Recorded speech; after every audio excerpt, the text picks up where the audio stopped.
Good afternoon, everybody. We're so excited to be representing the Global Health Innovators today at Nashville's Hospitalogy Pop-Up.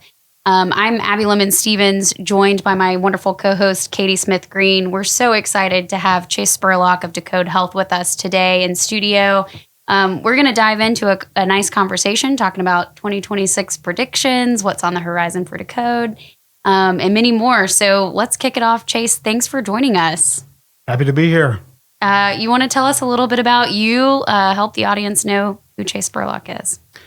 So Chase Spurlock, founder and CEO of DecodeHealth. I'm a Nashville area native, origins as an academic faculty member and immunologist. And for about the past 10 to 15 years, have been a part of the Nashville healthcare ecosystem. And I currently lead Decode. And at Decode, what we do is we partner with global life sciences firms to use advanced analytics tools and AI to advance entirely new products and services that help clinicians better diagnose, monitor, and treat conditions. And, that global footprint has actually drawn me to become a part of this Global Health Innovators initiative that the Nashville Area Chamber of Commerce has spurred along. And it's kind of interesting how worlds collide. So tell us a little bit about what's on the radar for DecodeHealth. I think that we're seeing a pretty big acceleration of AI tools and AI adoption. It's in popular culture, and I think we're kind of going from theory to practice. And at Decode, I think one of the things that has been one of our superpowers is the ability to convene a wide range of partners to not only think about what's possible, but also how it's delivered. And so I think that as an industry, you're going to see a more, intentional emphasis on outcomes versus theory. And for Decode, I think it's continuing to translate those predictions into tangible outcomes and ROI for the partners that we engage. That's awesome. Yeah. Would you say being in Nashville is a huge piece of that for you with the conveners that are located here? I would like to say that I think one of the things that rubbed off on us in the Nashville ecosystem is the ability to get along and partner with a wide range of organizations. And we certainly have great talent locally, but we've also just through, our Southern nature, have found that we've made friends along the way, both domestically as well as internationally.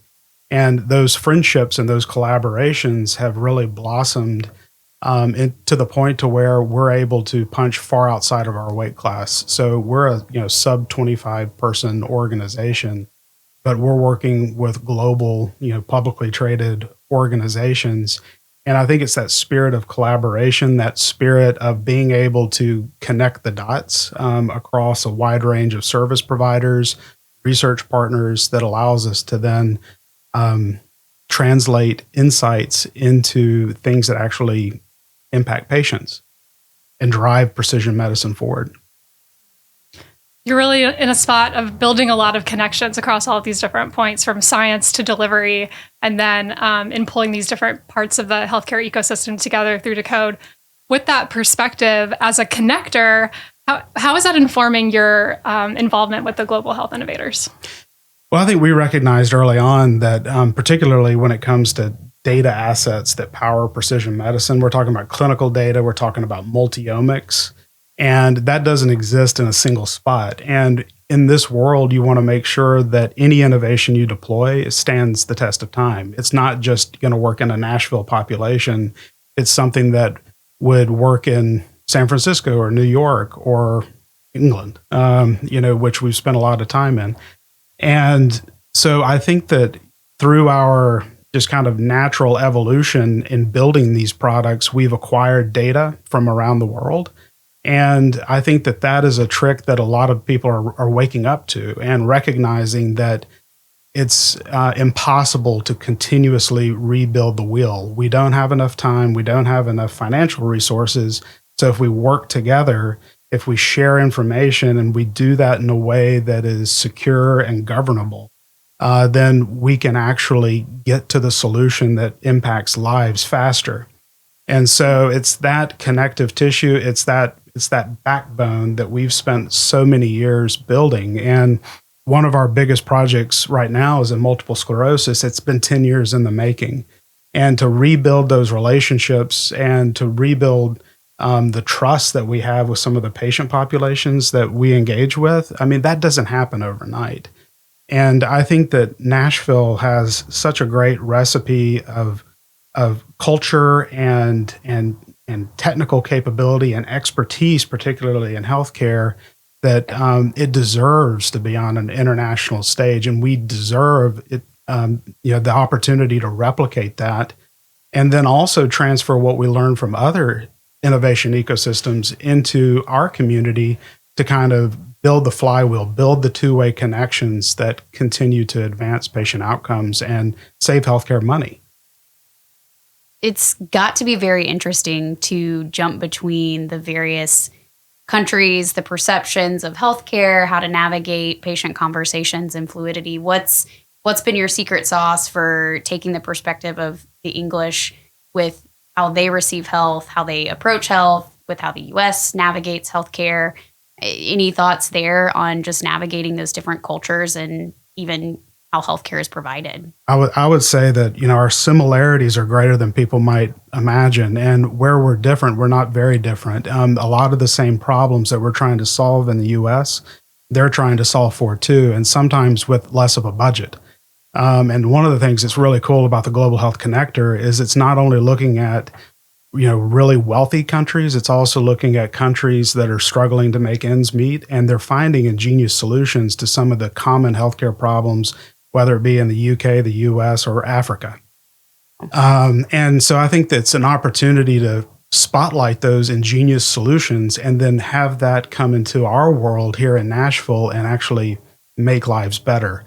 One of the things that I've learned in this process, particularly in the UK, is that, and it's, I teach a class at NYU focused on data projects and how you build these projects from scratch. And I always say focus on the business understanding and how you're going to deploy it, how you're going to operationalize it, and do that as early as possible. Otherwise, you'll just be spinning your wheels for many, many months and wasting a lot of money. The English have a very strict adherence to a protocol. We're going to talk about the outcome. We're going to understand how it would be operationally deployed. We're going to measure that outcome clinically, but also economically, to make sure that we've got all of the boxes checked. And we're not going to have 1,000 pilots going on. We're going to make some bets, and we're going to do our best to make sure that we've got that closed loop as tightly wound as possible. So there's finite resources, but there's also a lot of emphasis placed on architecting the problem and solution before you waste a lot of time. Yeah, the precision with the approach seems really interesting. Wow, very good. Discipline goes with that. Yeah. One of the other things that I've noticed is that all of these different trusts and all these different communities, they paint what they're doing like they're taking care of their neighbor. And it's very personal to them. And if they don't succeed, then outcomes are going to be negatively impacted. What's something that you've noticed in some of these trips you've been able to take with the Global Health Connectors? I think it's just how personal all of this is for the communities. And whether it's the innovators or the policy folks within the communities we visited, I'm thinking about Leeds and Huddersfield in particular. There's a desire to stand up and to make sure that their neighbors have better health outcomes, and also that the system doesn't go bankrupt and ultimately leave people suffering. And I think that there's also, at a national level, a document that's been drafted that everyone seems to be aware of, where it's like, here are the priorities, here is the direction that we're marching, and a lot of these communities are rallying around that to see how they can address it. But there's this connection with their neighbors. It's their connection with their own family and friends that I think really forces them to get out of bed in the mornings.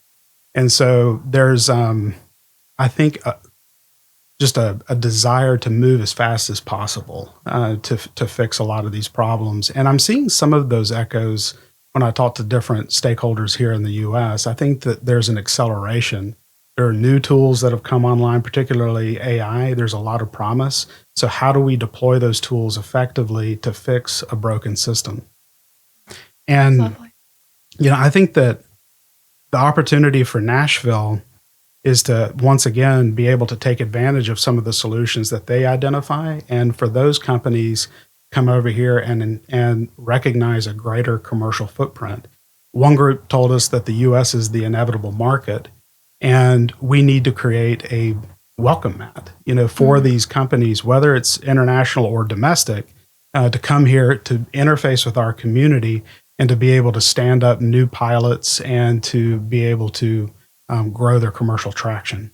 Well, and I think Nashville is uniquely positioned in that way. You hear stories all the time of Nashville being Nashville, where, somebody can pick up the phone and make a connection to a personal friend, and it just moves the needle really quickly. Whereas I feel like in some of the bigger cities, it would be harder to incubate or to bring your Nashville-based business or to launch your business here in Nashville as your U.S.-based hub, because it's just so much harder to make inroads and make the connections that can actually accelerate you. I think we have that Southern hospitality. You mentioned it earlier, right? It's such a beautiful piece of our culture that uniquely positions Nashville for success for some of these global companies looking to make an inroad. And when I think about it, and I think about all the friends that I've made doing these trips, I think that they would benefit from a standard way to engage our community. Mm-hmm. And a lot of us, are connecting those dots off to the side. But if there was a single path, which is now represented by the global health innovators for these companies to engage with our community, I think we'll be able to measure success. We'll be able to track outcomes. Mm-hmm. And we'll be able to articulate when we're in these different communities, whether it's in the UK or our upcoming trip to Ireland, we'll be able to say, here's what success looks like. Here's what you need to do in order to engage with our community. It'll make here's the toolkit for success. Yeah. Here's what we're going to do with you. Exactly. Yeah. It's exciting stuff, guys. That's cool. All right. Okay. Hot take time. We're still in January, so 2026 predictions are still happening. What's one that you've seen or that you would like to make right here at our hospitality mixer? Yeah, what's on your bingo card for 2026? Well, I think that you're going to see a lot of partnerships accelerate. So you're seeing some really big partnerships come out of JP Morgan. One that really piqued my curiosity was NVIDIA and Eli Lilly. And I think that there's a lot of promise in the drug discovery clinical trial landscape. And I think that is ultimately where it needs to head. But I think right now you're seeing a lot of dollars flow into the administrative side of healthcare and the use of AI to solve some of these unsexy problems. And I think that one of the hot takes might be that when we talk about prior authorizations, everyone has been faced with a denial. I saw somebody describe it as the AI arms race. It truly is, and that's part of my point. So what you're going to have is the payer side and the provider side ultimately creating their own tools for their own interests, and then you're suddenly going to have these AI tools duking it out. And we've talked about removing the prior auth from the equation, but I think what you're going to be doing or witnessing instead is it being placed on fast forward. And so you're going to have these AI tools duking it out, getting to those responses quickly, but the patient ultimately still being faced with a no. And where is the human in the loop? And where does the human come into the equation to say, no, this patient really needs a treatment? And so I think that the solutions in that world that are explainable, that are avoiding bias, they are something that you can reliably lean on. I think being able to demonstrate that credibility is going to be key in 2026. There we have it. Great prediction. Love it. Yeah. All right. Well, Chase, thank you so much for joining us today. Again, we are the Global Health Innovators. We're so glad to have you. share your thoughts, predictions, insights. We'll see you soon. Thank you so All right. much. Thank you.